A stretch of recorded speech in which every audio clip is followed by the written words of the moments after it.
terrific. Yeah. Yeah, are we going to use those in the studio today? Those mics? Sure. Yeah, those are neat. You might be interested in that, Yeah. just in terms of your own interviews. Where are they? They're under lock and key right now with the engineers. These are like good studio quality microphones, but they're very, very small, and they're attached to this little thing you put on your ears, and they come around like little telephone microphones. But the great thing is that all of a sudden you're totally free of the studio mic.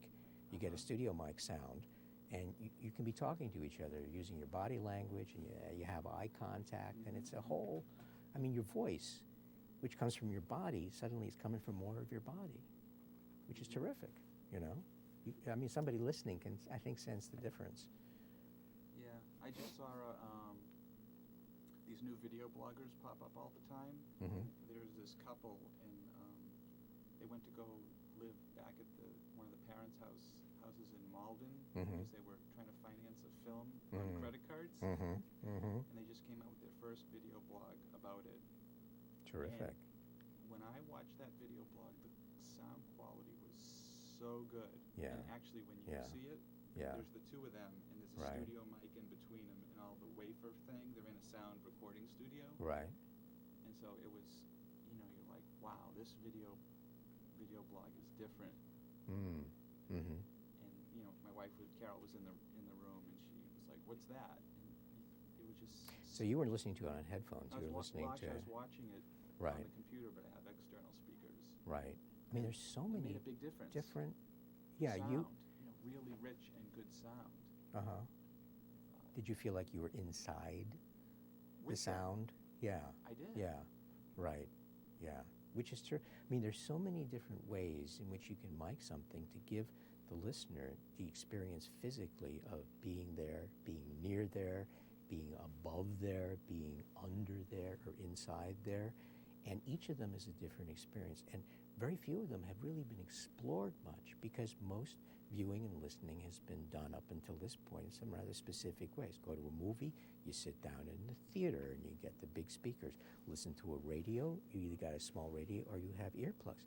But the other day I went to a wonderful audio festival called the Third Coast Audio Festival in Chicago. Mm-hmm. And they played beautifully produced radio pieces in a large room. We were meeting at a hotel with gorgeous speakers that were all around you. And all of a sudden, radio became theater because there were people sitting with you. The lights were down, but it was also totally immersive because, not like headphones, you were inside this huge vault of sound. And it was a spectacular experience, but it was completely different. One more way to hear or see something. And I think about, now we've got the video iPod, so people are walking around and they're looking at this little image, but they're hearing the sound in pods, and they're getting a stereo effect and spatializing, and that's different.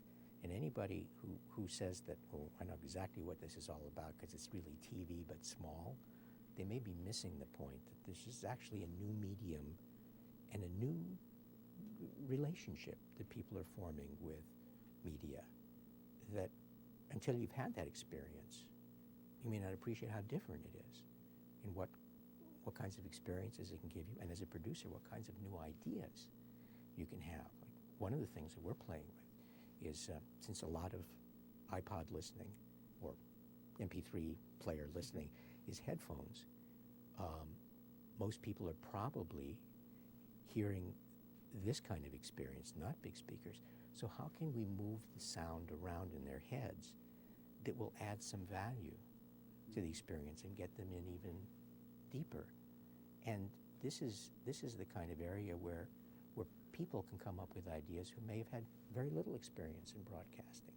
The new ideas, new people, younger, fresher minds may have tons of great ideas to contribute, and anybody in broadcasting who isn't smart to that ideas is dead meat. When Dave Weiner started playing with podcasting, Yeah. working with Adam Curry, Right. and The good old days. Yeah, the good old days of like Before a year blood, ago. before blood flowed in the wrong direction. I think they're okay now. I think so. I But, hope so. in the Harvard, the Berkman Internet Right.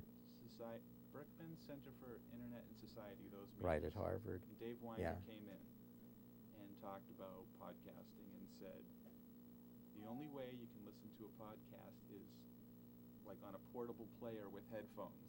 Right. It's not meant to be listened to on a computer.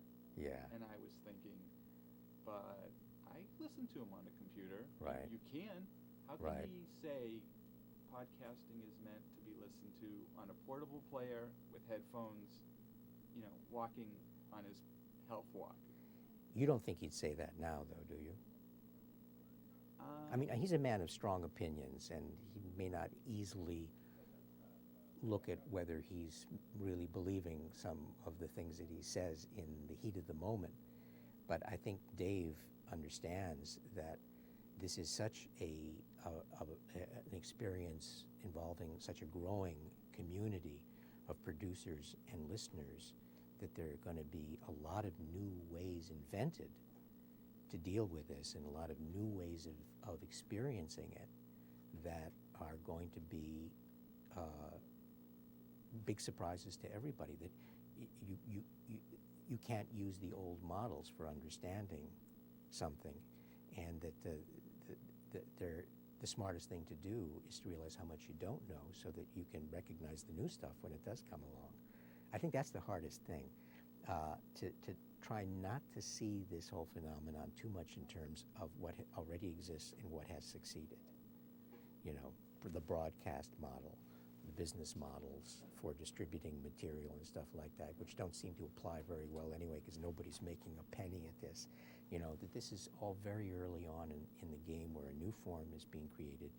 New people are coming to play with it. They're getting great, neat ideas just because they love the game and they want to keep playing the game.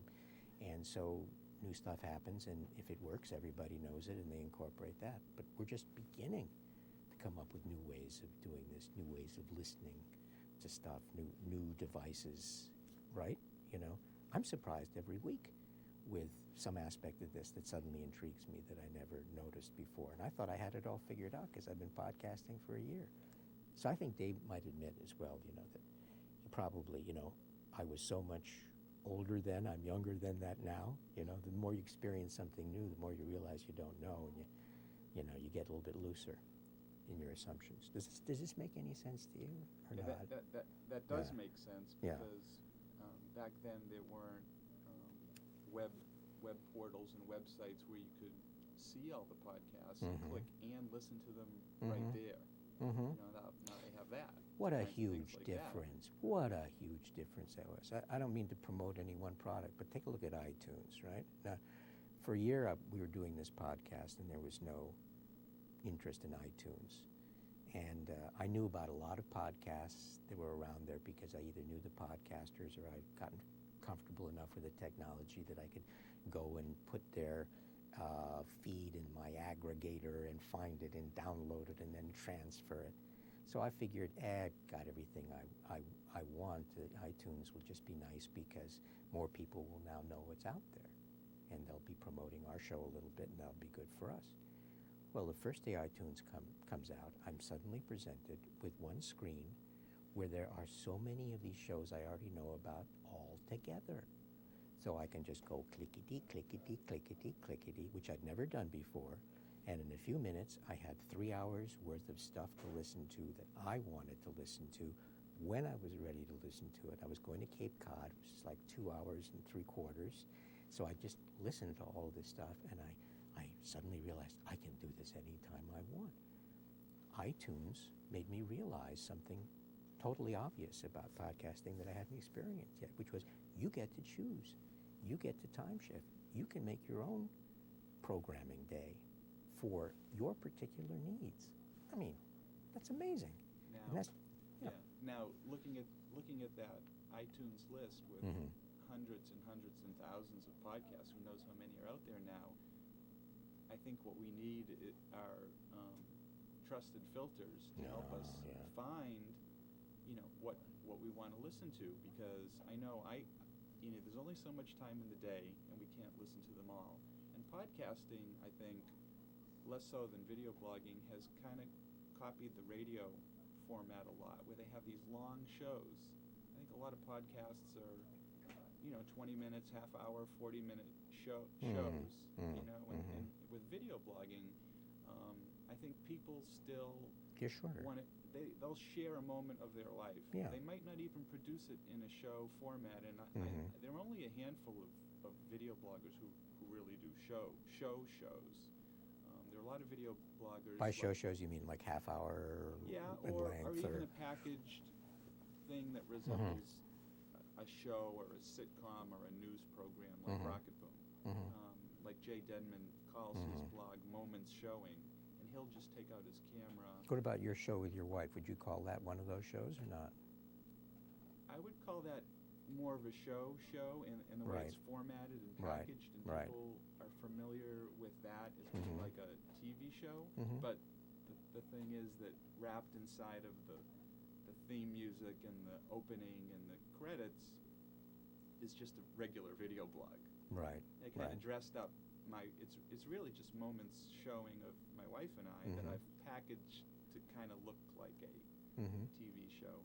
But so the iTunes directory, to get back to that, there's so much to look at. So I think this is like something will come out or happen that we don't know about. So wouldn't it be nice, right, if I'm hearing you right, Steve, you're saying, wouldn't it be nice if, as long as they're going to be listing these things on some sort of a portal in categories, that they should have a category that says non-show moments, where if you understand that what you're looking for is 3 minutes, 5 minutes with Steve or somebody else who's suddenly showing you a piece of his life or an interesting person or some little story, and that's what you want to watch while you're waiting in the doctor's office, or you're taking your walk, or you're going to the men's room or the ladies' room, or the unisex room, or or whatever, that you can go and get those. Because I do think that short bits are very much in the language of this new medium, because you don't see that very much. There are very few variety shows on TV or in broadcast. And also, they emphasize that kind of personal take, from me to you. This is what it's like to be me today, and I hopefully will show you something you find personally interesting. And I've caught you at moments where, when you were interviewing David Pogue, that was like a wonderful little way to get to know what he was thinking, know what he was like as a person, know a little bit about what you were like as a person, and a whole other way to talk about technology that wasn't formal. That was like a moment. And if I knew that, every Tuesday I can go to the iPod and download Steve's moment with this and a morning story, which is also a moment, about somebody else's story, that would be neat. That might be my particular favorite category. I like to listen to segments of shows that are broadcast and a lot of independent stuff that has its own form. And of course, I never catch up, right? Here, the problem you put your finger on, I'm gonna catch up to all this material that I'm collecting. It's all so great. But there's an Australian Broadcasting Corporation program that I like on science.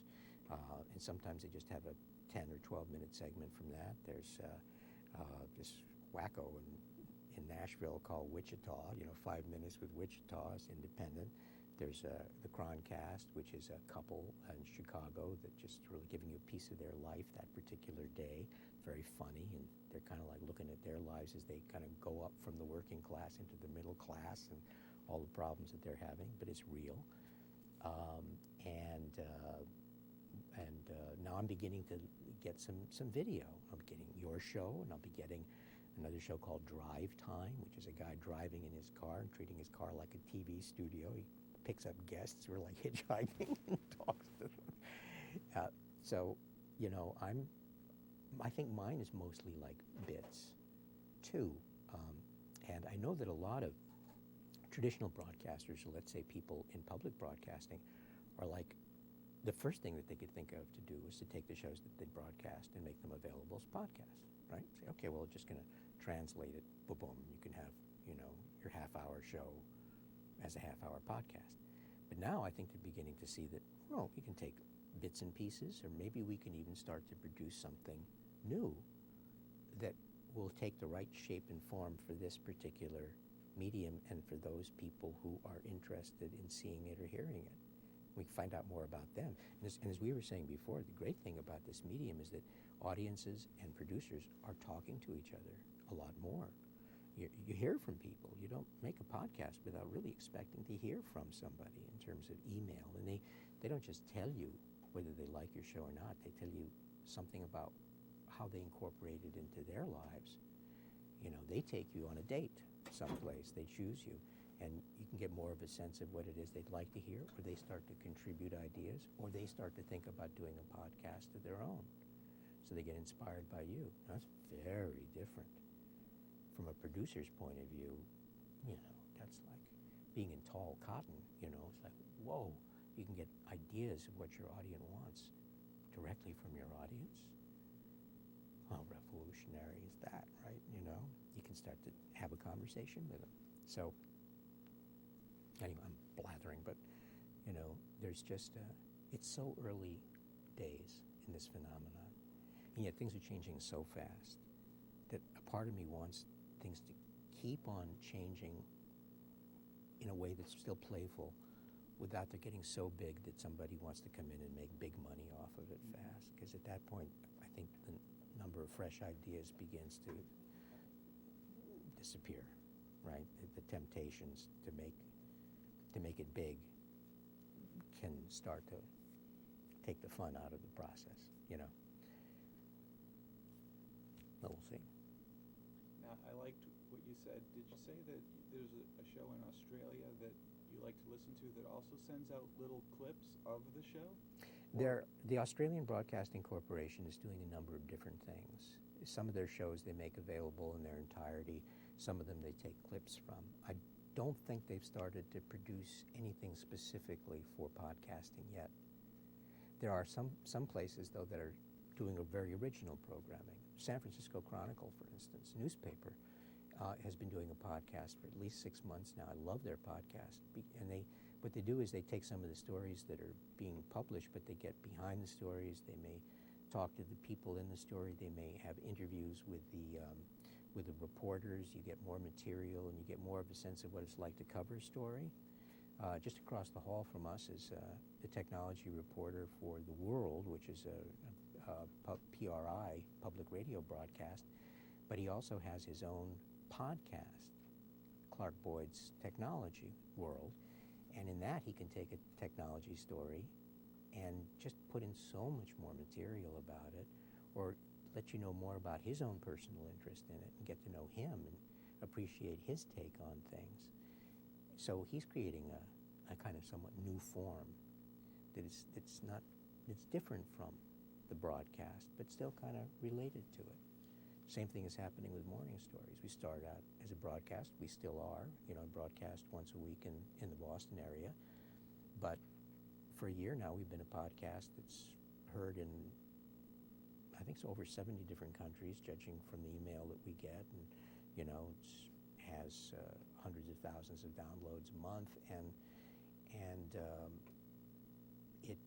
it's evolved because it can, you know, and it's hopefully more in the direction of it's being more personal, and of hearing from our listeners and responding to them and exploring what kinds of stories we can tell to a bigger, global, and yet closer audience to us. And that's a gas to see happen, you know.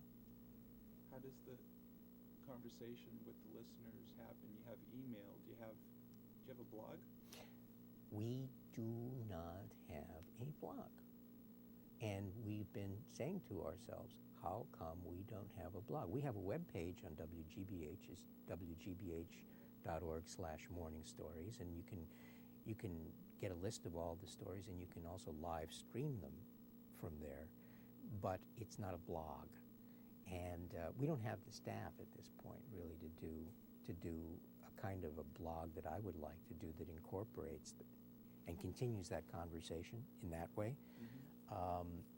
What I think we're going to have one way or the other. We just don't have it because we started out as broadcasters, and what we were doing was taking a broadcast and seeing how it might exist as a podcast. And one of the things we were learning is is that the world of podcasting is also the world of blogging, and they're wonderful tools for keeping that community and relationship and conversation going. So we're learning that lesson. But no, we don't have a blog. We need a blog. That's interesting. Yeah. So right now we hear via email, phone calls. I get in touch with people and continue the conversation. Go and visit and meet people, and attend a conference. People from the audience come up and we talk, collaborate with other producers. I'm trying to get you, Steve, to collaborate with us. With the podcasts and video blogs that have a blog associated with them, you see the viewers and listeners commenting on each story, because each story is a blog post, and then the listeners or viewers talk to each other and have a little discussion in the comments section. Exactly. Which is wild, and whoever would have thought that would happen. Right. Adam Curry, he does the Daily Source Code, which he just started. He's been involved in all of our lives. Exactly. From the beginning, yeah. He has a wiki now, which is a show notes page that anybody can edit. So any listener in the world who listens to Adam's show, each show has a page. So the listeners go in and annotate the page by timestamp. So first, this one guy. So it doesn't goes in. rub out what somebody else may have said, but It could. Anybody can edit it, and there's a history where you can always go back if you think someone made an edit that you didn't like, the moderator. Right. But so someone puts in the basic time codes and the timestamps, and so Adam went and had breakfast with his daughter and talks about it. Adam, talks about podcasting and what's happening. So you can listen to the show, and you can go to this wiki page. And the other day, someone emailed me and they said, "Hey, Adam Curry just talked about you on his show." And sometimes when I don't have time to listen to the podcast, I'll go to those notes and kind of scan and see what he talked about. Right. It's kind of like Adam is blogging. Right. Text blogging, and he kind of says it in his podcast, and people kind of transcribe what he says, but they hadn't put my name in it. Right. So I went and listened to the podcast, and he says, "Oh, Steve Garfield's doing video blogging." So I went into the wiki page and says, "At this time, Adam says Steve Garfield is video blogging." I see. Right. And I added to it, but he has a whole community around his show that freely participate and communicate and add to the show notes, and then beyond the show notes, let's say he talked about biodiesel cars. They have a little section on the bottom that says biodiesel, and people start giving links and comments and talking about what he talked about in the show. So there's a discussion about some of these things that people can give input and add to. And so you should check that out. Well, it's you're playing great. back to me exactly what I was trying to make sense of earlier, which is that when you get into something new things start to happen that surprise you, and you start getting really neat ideas based on that. Because I'm listening to you and I'm thinking, well, we don't have any of that. We should get that. But also, if we had a blog, we could invite people in much more to the process of telling these stories as well, and have them take, say, one of our stories and give it a life of their own. Add to what it means to them. Look back into the blog sometimes and see, well, where are we at in the discussion of this story? Is it time to tell the story in a new way? Or are they sending in stories for us that are stories that we should be playing out to other people on the podcast as well as the blog? Or could we be doing a collective story? Whatever ideas might come out of that. I wouldn't know until I got there. Actually, this week I was over. You want to do a blog for us? Sure. This week I was over at Berkman, and Christopher Lydon was there, and he has his Radio Open Source. Right. And they have a blog. Yep, I'm listening to that show. Yep, in fact, I downloaded it as a podcast. Great. So they were looking for ways to, make this all work, and new ideas for listening to their listeners to see what you said, what story ideas they have, or what they felt about a podcasts, you know, and everybody's trying to figure out how to do this. Right.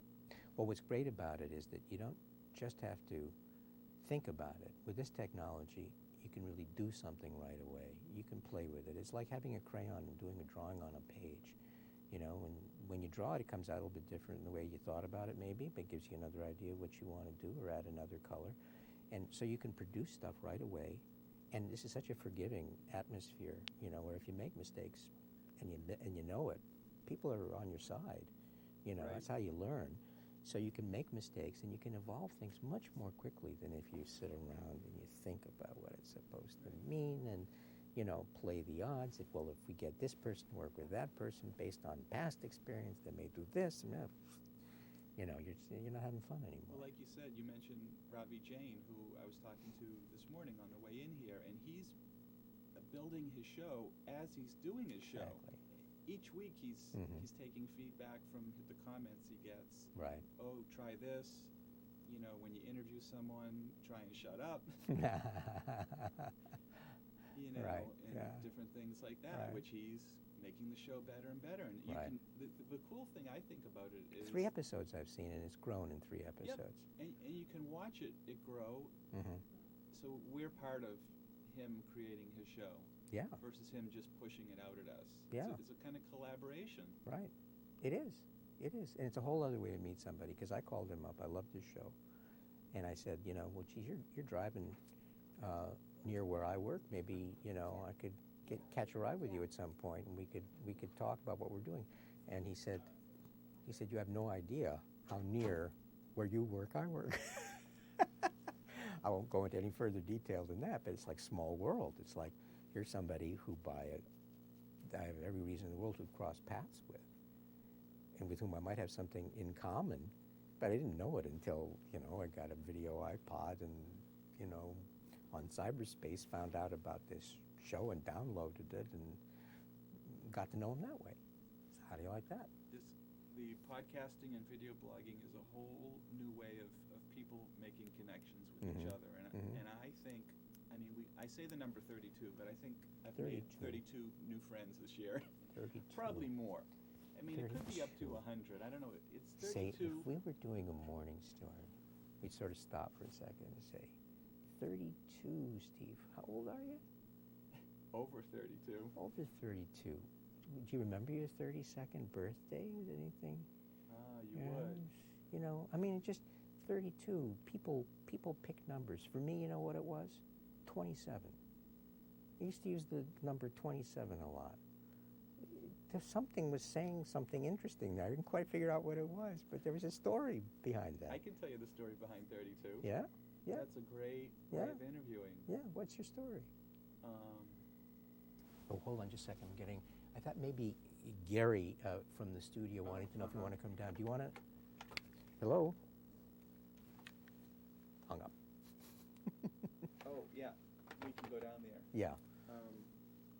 The story of 32 is Bree Pettis in Seattle just started video blogging. And since he started video blogging, he said he's made 32 new friends. So that stuck in my mind, 32. Right. So I think I've made a ton of new friends, but I haven't counted them.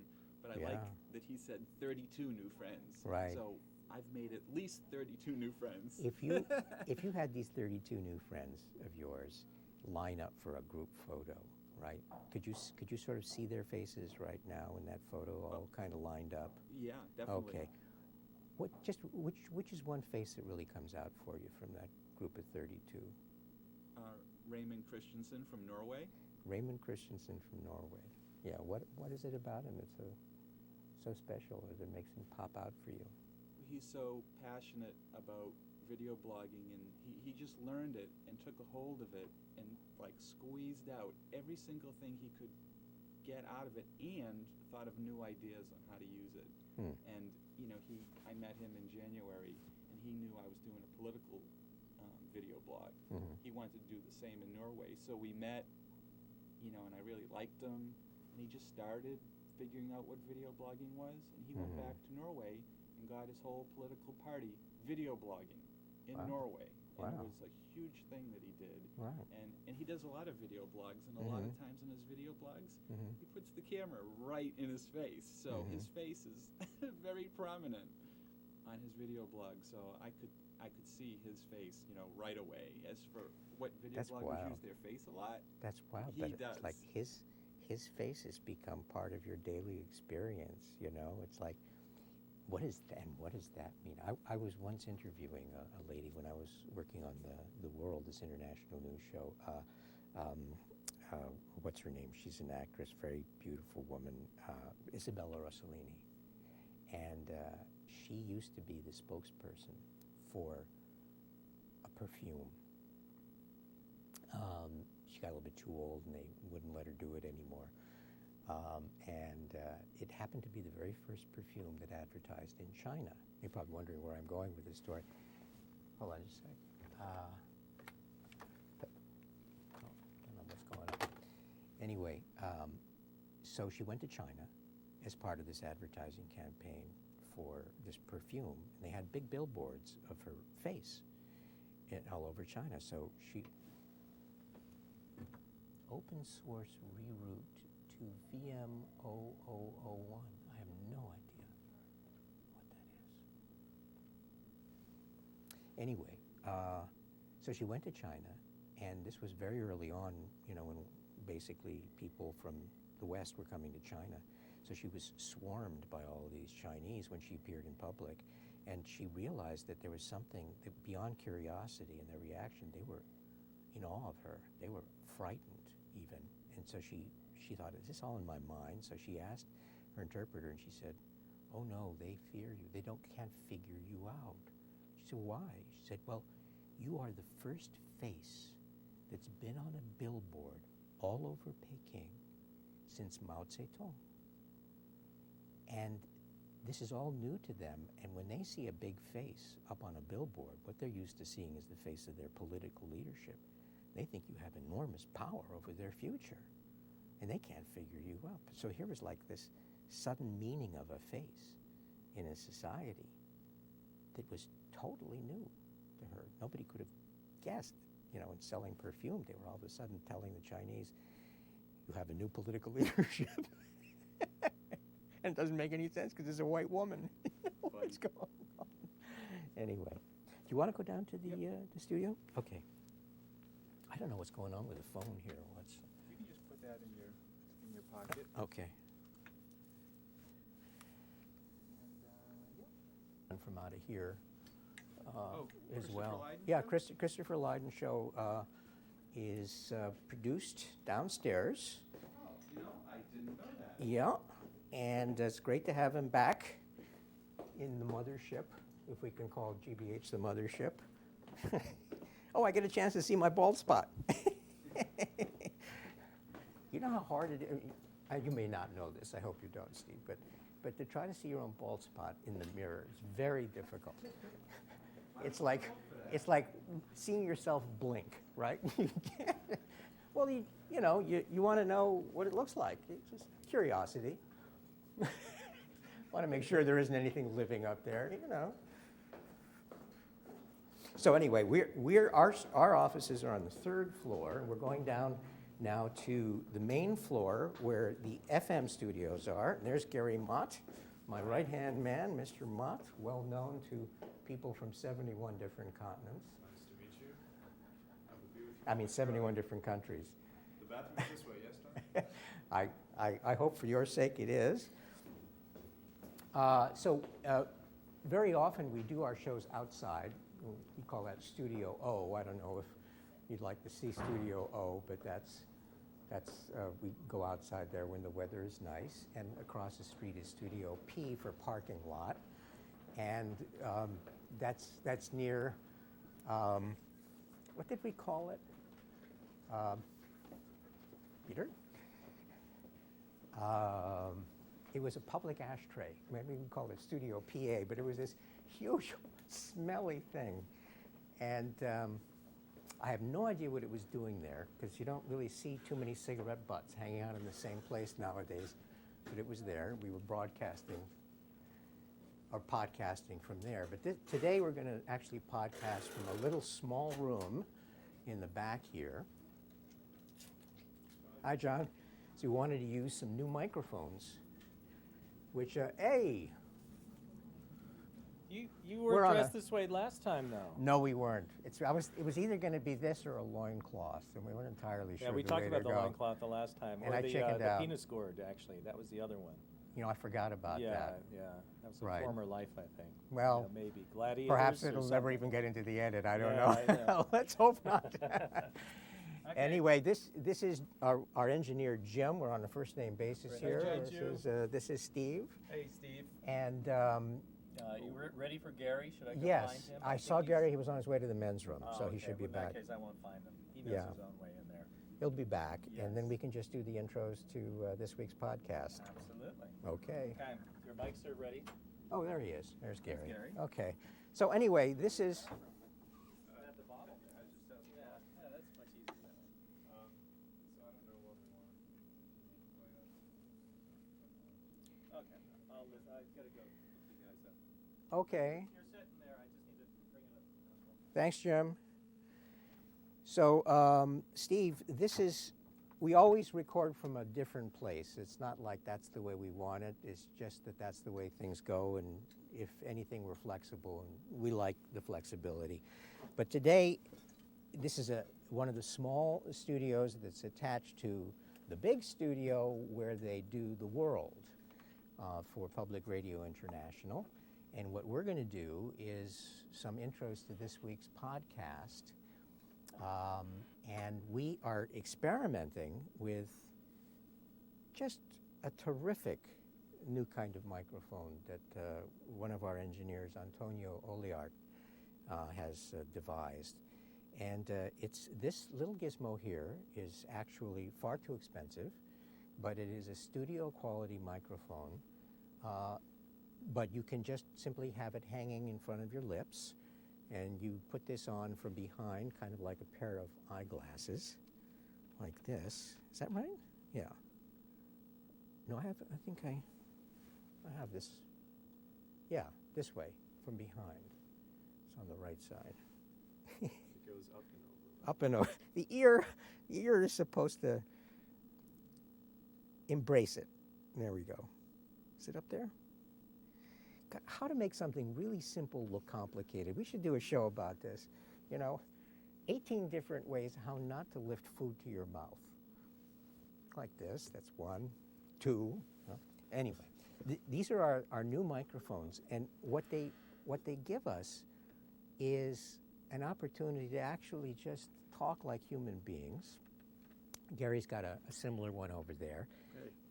And you don't have this big gizmo the way you normally do in a studio between you and the person you're talking to. This is what you'd normally be looking at if you were talking to someone intimately in a studio. What are you looking at? You're looking at the piece of metal and this garbage, and you can see like their right ear, and this is not. Does it indeed go up and over, Tony? Yeah, you want to. Because There I you had go. The last time. It should come around your left. There you go. My left. Yeah, right? Okay. Okay. And then before you know it, you forget that these things are even on, and you end up saying things you would never have thought of saying if you knew you were being recorded, which is God's milk, mother's milk to a podcaster. So, Gary, what are we doing? Yeah, what are we doing? Are you going to want to hear something? Hear the playback of the Andrew piece, or? Well, we need headphones for that then. So, probably not though. Steve, you won't be able to hear what we're going to be listening to, so I don't know how much interest that's going to be to you. But we are going to be. We can certainly give you the audio file if you want to. Oh, okay. Have something to All right, that's fine. incorporate into Yep, the. that's cool. Okay, yeah, what we're doing, this week's podcast, we're doing I'm hearing it right now. Hold on. God wants me to listen to what my cat says, for it knows the truth. Steve is not really a vlogger. He is the Antichrist. You must take his equipment from him and free him. I'm sorry, Steve. What was that I was listening to? It's something from the world. Okay. Yeah. Now I'm actually, oh, I'm hearing Gary breathing. Okay. All right. That's all right. Not me. Should I That's breathe good. slower? No, you Louder? just keep breathing, or this show doesn't get on the air. You know, Milton Nascimento is in the other studio there. Yes, I do, Jim. I'm hearing you. Okay. Milton Nascimento? Who is Milton Nascimento? Well, he's a world music superstar. Oh, yeah? Yeah, I couldn't tell you what he does. Okay, ask me. Reggae? Say it again. Take two. Milton Nascimento. Milton Nascimento, the world famous musician. Sure. He's here. What's he doing? Reggae guy. Oh, sure. I know reggae. You know. Well, he's I thought he interviewing was with, moving on from with reggae. Marco's Oh. interviewing him for the global thing. For the world. On Yeah. the show. Oh.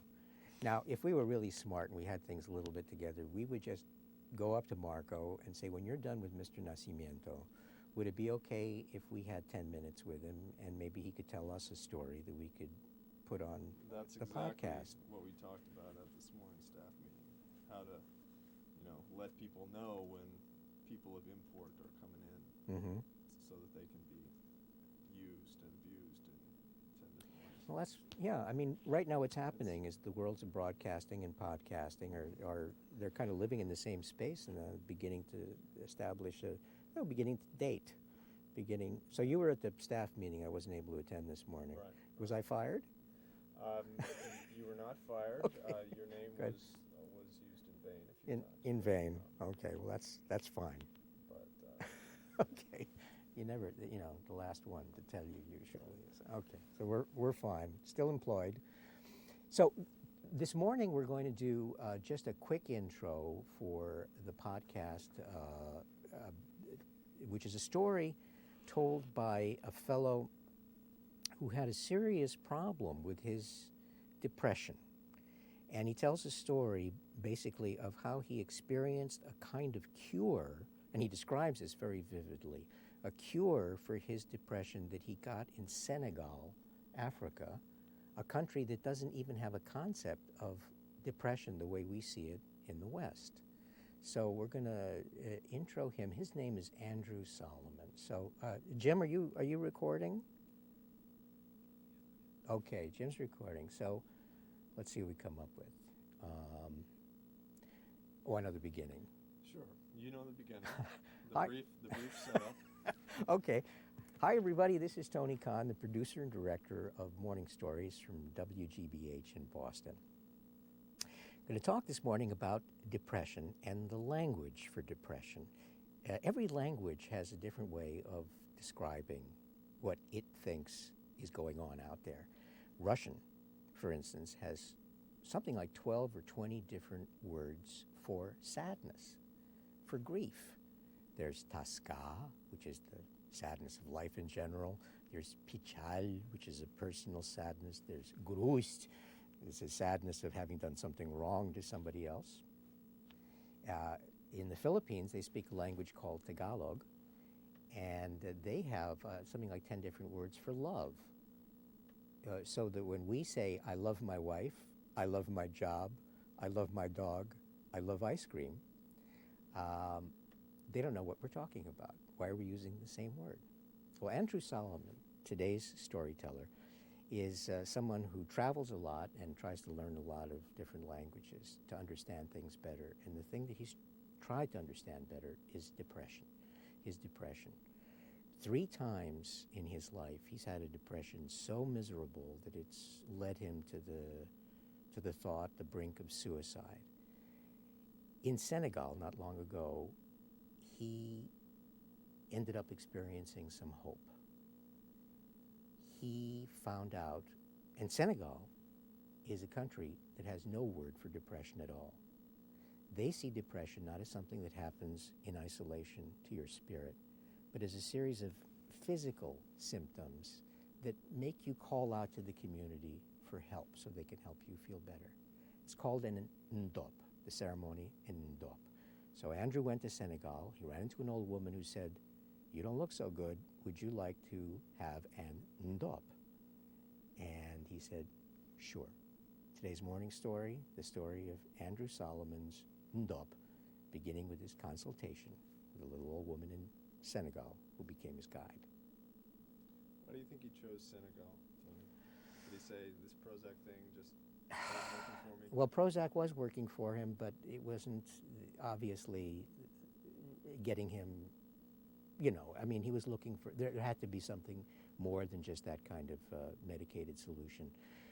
He traveled all over the world. Senegal was just one of the places that he went to. Another place... Yeah, he went to Greenland, right? He went to Greenland and the Inuit people. And the Inuit people have a very different experience of depression, which he told me about. Their problem is that they spend most of the year living in the same place in an igloo. In the dark. And they rely on each other and seal blubber for body heat. And so the last thing they can get into is a depression with each other. They've got to fight every single second to be sociable, because if they don't, there goes the whole community, there goes the igloo, and then what have you got? So they needed to be introduced to the idea of being able to talk to somebody about how you feel. And he told the story of a missionary from that area, a religious person, who was able to use the church as a way of getting them to just like talk personally in a quiet room about their sadness. But then he said, the idea of talking alone to somebody may not work in another culture. He went to Burundi, where they had this, Rwanda, where they had this horrible massacre. And the whole population was traumatized by the murder of 800,000 people.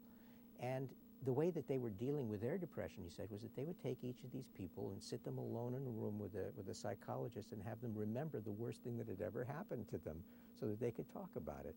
And it was exactly the opposite of what they needed, which was a community experience, because their whole community had blown up on them. So there's so many different ways. And it's like they all work, but it depends upon the culture that you're living in, right? And so much of what makes sense is what you, how can I put this? Help me with this, Gary. It's like, you make, there's so many different realities, right? So many cultures around the world define the person in the context of the community. Mm-hmm. Depression seems like such an isolating. The Western notion of depression is someone who's medicated and who suffers alone. Right. But what Right. struck me about Andrew's story was, having the whole community be involved in this amazing ritual. Right. That, Right. by the way, I would love to just be there and do it. To lay down with the ram and the chicken. Yeah. And then have it Right. slaughtered and the blood poured over me. I mean, and then washed by water from the mouth of the village women. I mean, that's amazing. I got to do it. It was great. I don't think the ram thought it dealt very well with its depression, but road trip in our you can't have budget, every Tony, morning stories on the road. Morning stories on the road. What a depressing idea when we consider how small the chances are of our being able to get it. But what a great occasion to thank the people who do give us the money that we do manage to get on a regular basis. Ipswich, a leader in file transfer software. They have been supporting this podcast ever since we began, and we'd like to thank them from the bottom of our miserable little hearts every week. Right. Ipswich.com, if you want to check them out, IPSWITCH.com. Ipswich leaders in funding for public radio podcasts. Also. They now fund the World's Tech podcast, also produced somewhere in this building. Right, Clark Boyd is just across the way. He comes over and borrows a cup of electricity every once in a while. There's one other thing I wanted to say about Andrew's story. By the way, maybe we can sort of put this in a little bit later. And he made it so vivid. His account is just the perfect morning story because you can imagine it happening to you. It's so detailed, right? But there was one moment when he's burying the demons of his depression, and he's sort of honoring them. And part of the prayer that he's supposed to say is, please let me go on with the business of my life, and I will never forget you. That moved me. It seemed so wise that you acknowledge your pain with respect. Mm. You don't wipe it out. You own it in some way as also part of who you are, and, Yeah. and hopefully you can honor as well. That Yeah, to me his, seems, his past struggles are, a part of who he is. yeah, right. Honor.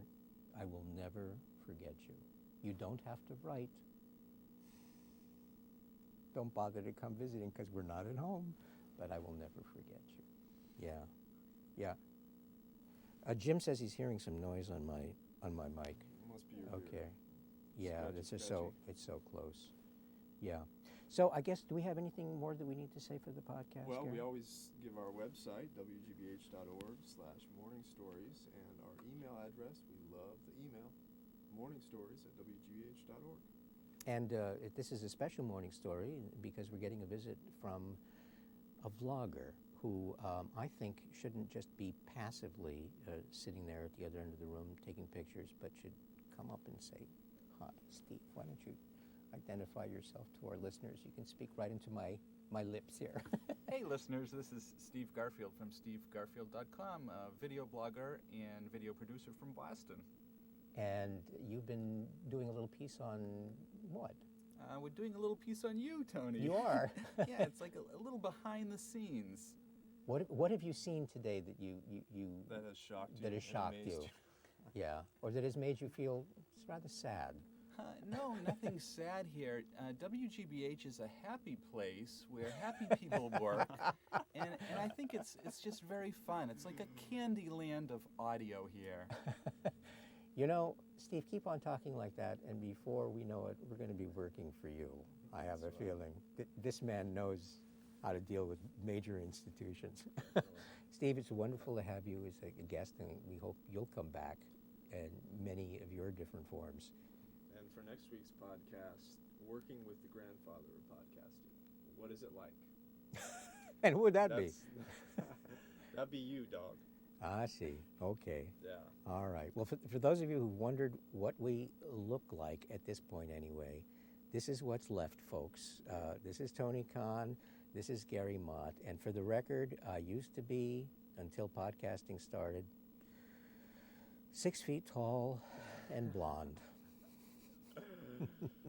I'm definitely the Ed McMahon of the pair here, but I also bring a certain measure of what, Tony? Hipness, youth. That's the youth factor, energy, the X factor, The X factor. a mind, short-term memory, which has been known every once in a while to give up the ghost, but is as fine as any that I've ever seen that I can recall.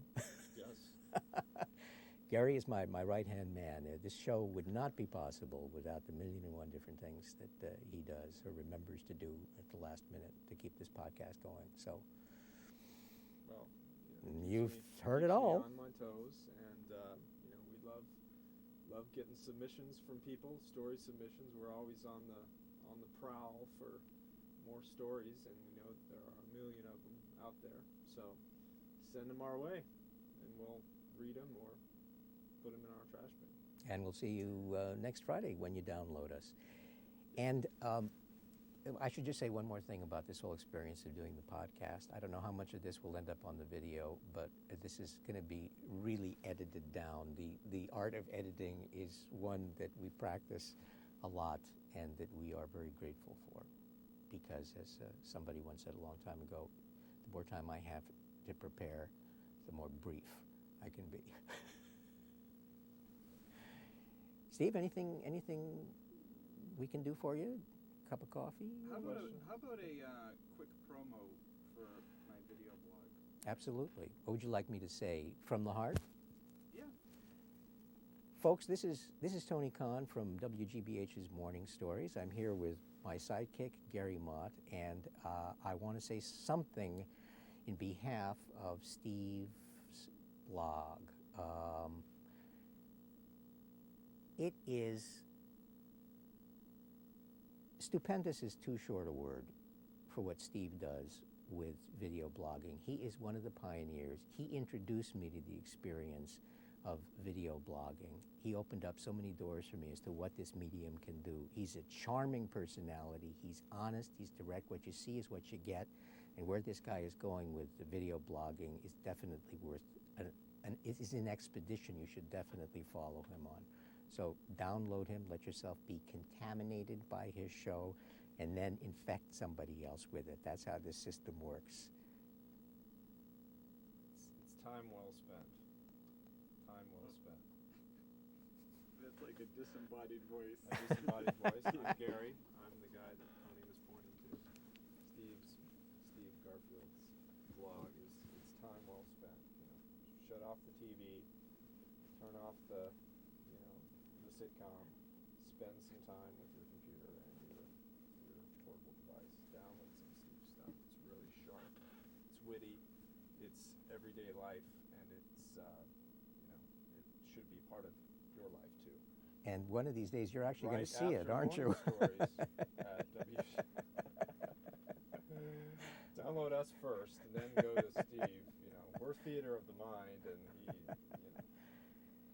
Steve Garfield is, I could go on all day long about Steve Garfield, but Steve Garfield is a video pioneer. He is a video blogger par excellence. He introduced me to the world of video blogging, and I look upon him as the youngest teacher that I have ever met. He's got the energy and enthusiasm of a pioneer, and if he doesn't get himself killed by going off in some bizarre expedition for his show, he'll be with us for a very long time, which I hope he will. So please download his show, and for all I know, by the time this is available, it'll be his shows, because he's very enterprising. Just take a look at everything that he does. It's worth it. He's going to take you places like you've never been before. So watch it. Where do you live, Steve? In JP? JP, yeah. What street? Because I used to live in JP once upon a time. Dane Street is right off center near the pond, Okay. between the pond and Arboretum. Yeah, I used to live a block and a half from there. I didn't know you Street. lived in JP. I lived on Lester Place. It's a secret street It's a little dead-end street that near the Dunkin' Donuts, that area? it was right across sort of kitty corner from the old post office. Oh, Where the How long- post how long office- were you there, it's, Gary? It's like a block short of whatever the cut-through street is that connects Center and the Arbor Way, oh. or the J Way rather, whatever the name of that street is. Oh, I lived there for 8 months. The old post office is gone. There's a beautiful new one there now. I do know that. What is it in the same Yeah. location? Yeah. Same. Okay. I knew there was a new post office. They put that up, it could have been like a week Really? that the old one came down. There was a hole in the ground. The next time I drove by there, a beautiful new post office is there. It's gorgeous. Yeah, it was not a real happy time in my life because our landlord was very intrusive. Her name was Chicarian. We called her Kevorkian. Not Chickaderas. Not Chickaderas. Not, She was not another the big, same. landowner in the Cambridge area.